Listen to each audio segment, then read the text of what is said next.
Jr., Robert M. Gilbert, Robert J. Higgins, Edward C. Martin, Lawrence G.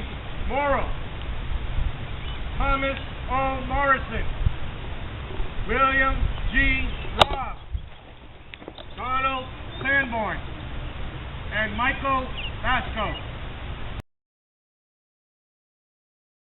Now laying of the wreath.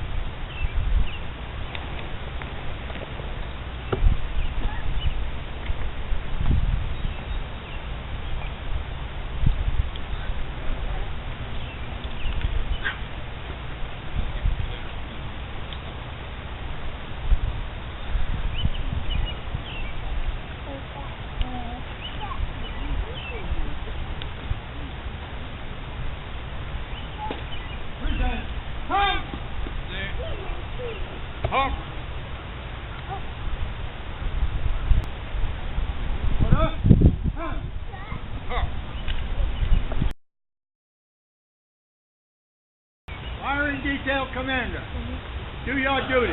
Aye, sir. Detail. Right.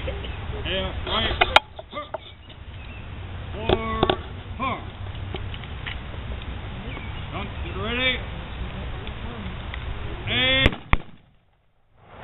fire. Wait till I say fire. And fire. Clear. Raise it. Pump.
We will now reassemble back to the square. Thank you very much for joining.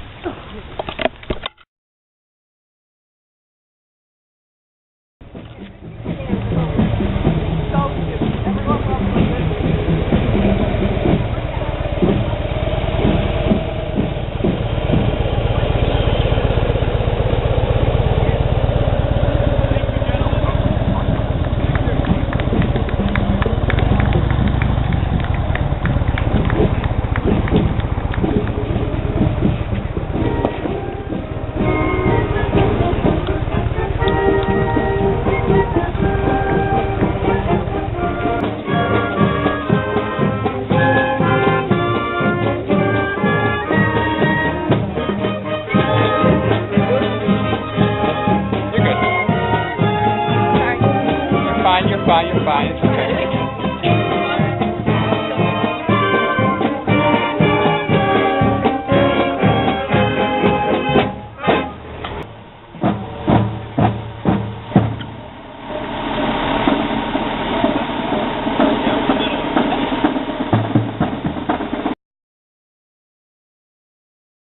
I would like you to welcome three members of the Armed Forces.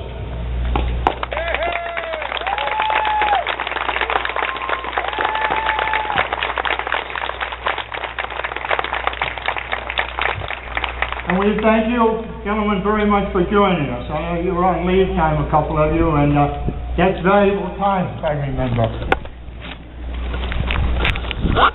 On behalf of the Newfound area veterans, I am pleased to welcome you to our annual Memorial Day observance, a day when we honor all those men and women who have given their lives while serving in the armed forces of our nation. Memorial Day began in the town of Waterloo, New York, in 1866 and was so designated by Major General John Logan, head of the Grand Army of the Republic, an association of Union veterans, to honor the fallen soldiers of the Civil War.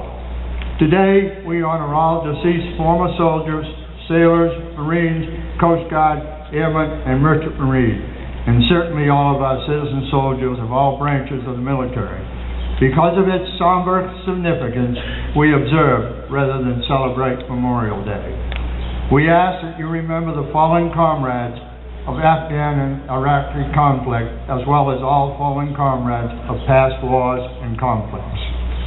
We will now have a selection by the band.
World War I monument. Detail.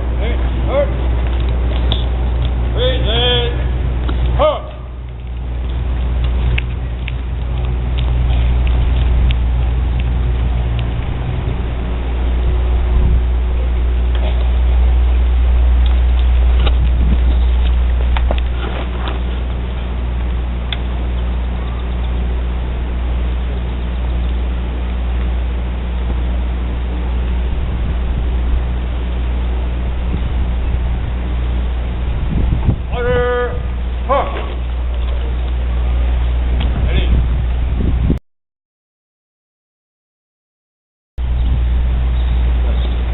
Over the years that America has existed, many things have changed. We've gone from horses and carriages to Fords and Toyotas, from the Pony Express to cell phones and Facebook. And amidst all these changes, both superficial and profound, we may very well ask ourselves if anything has remained the same. More specifically, whether there is still pride in serving in our nation's military. I have no doubt that there was pride in serving in the military back when wars were fought to preserve the Union or to make the world safe for democracy. But can we say the same today? To answer the question, we must first know what pride is.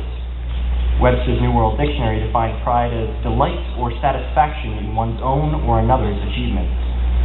In other words, when we do something well, we feel pride. Now, I think no one will disagree with me when I say that our soldiers do a very good job at whatever they are told to do. So, in this sense at least, they can feel pride in doing a job well done. But I also think there's a deeper level of pride. Pride that comes not so much from the quality of the service as it does from the cause one is serving. A soldier fighting for a just cause will feel pride, while a soldier fighting for an unjust or evil cause will feel only shame. So we must now ask ourselves not how well our soldiers are fighting, but what they are fighting for.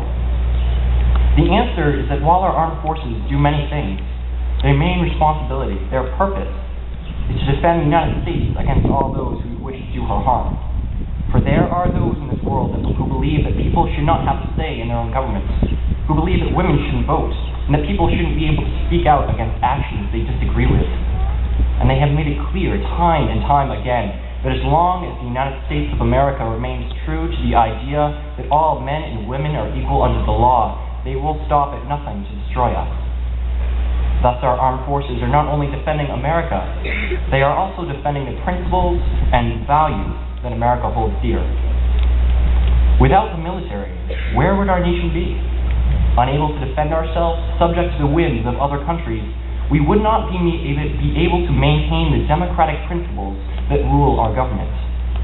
In this imperfect world we live in, the armed forces are vital. But this military of ours is not filled with robots, but filled with volunteers who willingly make sacrifices I cannot even imagine, so that we can continue to enjoy a republican form of government, so that we have freedom and rights that no one can take away from us. To me, at least, this is a just cause, the best that anyone has ever fought for, to fight for freedom in a world that offers little. And so I say that there is still pride serving in our nation's military, just as there has been for the whole of our history. Many things have changed over the years, but this has not. Men fought and died for freedom more than 200 years ago, and men and women fight and die today for the same cause. As long as our nation embraces the values set down in the Constitution, then there will be men and women who will serve her faithfully, sometimes making the ultimate sacrifice, until the day comes when all nations and all peoples embrace freedom, and we may lay down the sword forever. Thank you.